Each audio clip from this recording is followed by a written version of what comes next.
Salut à tous et bienvenue dans le point de l'actualité de la semaine avec le magazine Océance News.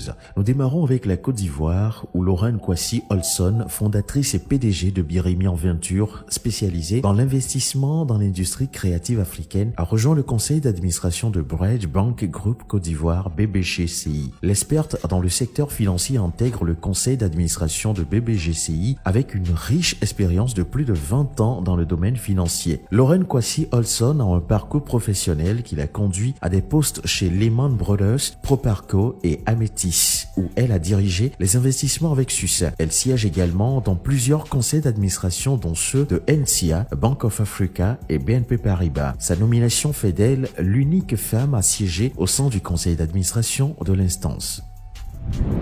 Nous poursuivons avec le Togo qui a posé un pas de plus dans l'amélioration de son infrastructure sanitaire avec la réception d'un important lot d'équipements médicaux d'une valeur de près de 20 milliards de francs CFA. L'initiative s'inscrit dans une politique plus large qui vise à améliorer le système de santé togolais. Le lot a été réceptionné par le ministère de la Santé publique et de l'Hygiène publique du Togo le jeudi 1er août 2024. Cet investissement vise à moderniser les infrastructures de santé au Togo à travers tout le pays et à améliorer la qualité des soins dispensés aux Togolais. Les équipements reçus incluent divers matériels nécessaires pour les soins hospitaliers tels que des lits d'hospitalisation et d'accouchement, des appareils de radiodiagnostic mobile et numérisés, des ambulances médicalisées, des tables d'examen et de soins, du matériel informatique pour la gestion des données de santé et des équipements pour la mobilité.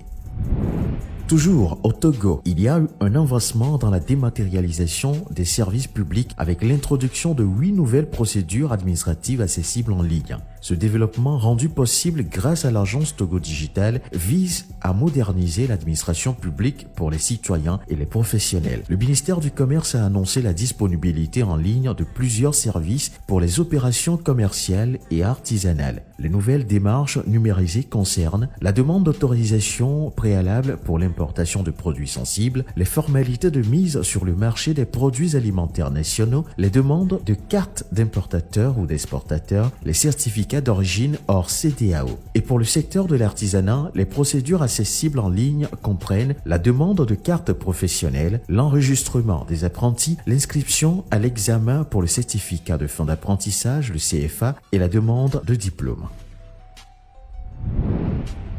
Nous restons toujours dans la sous-région ouest-africaine pour parler du Ghana. Le groupe chinois Sentuo prévoit d'injecter près de 980 millions de dollars, équivalent à environ 594 milliards de francs CFA, dans l'agrandissement de sa raffinerie de pétrole à Tema, une ville côtière stratégique du Ghana. L'investissement vise à augmenter la capacité de traitement de la raffinerie avec une première phase consiste à porter la capacité annuelle de production de 1,3 million de barils à 2 millions de barils. Une seconde phase prévoit une augmentation supplémentaire à 3 millions de barils pour atteindre à terme une capacité de 5 millions de barils par an. Le projet de cette raffinerie s'inscrit dans la stratégie plus large de la ceinture et de la route du gouvernement chinois qui vise à renforcer les infrastructures pétrolières et gazières en Chine et en Afrique.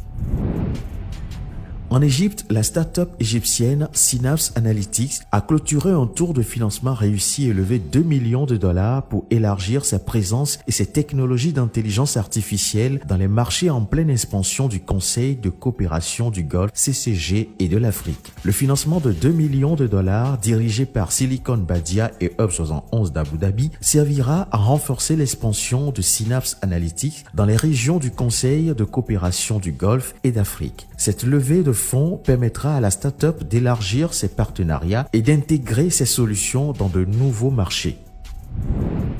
Et pour finir ce point d'actualité, parlons du Sénégal qui est secoué par le limogeage de Tek Dieng qui n'aura occupé le poste de directeur général de l'Office national de l'assainissement du Sénégal, ONAS, que pendant 2 mois. Nommé le 25 mai 2024 en remplacement de Mamour Diallo, Tek Dieng a été limogé de son poste de directeur général de l'Office national de l'assainissement du Sénégal. La décision prise le mercredi 31 juillet 2024 lors du Conseil des ministres fait de lui le premier DG d'une société nationale à être démis de ses fonctions sous l'ère du président sénégalais Bassirou Diomaye Faye. Plusieurs sources indiquent que l'éviction de Tek Dieng est due à des conflits avec le ministère de l'Hydraulique hydraulique et de l'assainissement en particulier concernant l'achat contesté d'un véhicule de 80 millions de francs CFA ainsi que des désaccords sur un projet d'assainissement ambitieux estimé à 60 milliards de francs CFA. Retrouvez l'intégralité de ces articles sur www.oceance-news.com. Je suis Joël Kokou. À la prochaine pour un autre point d'actualité du magazine Oceance News.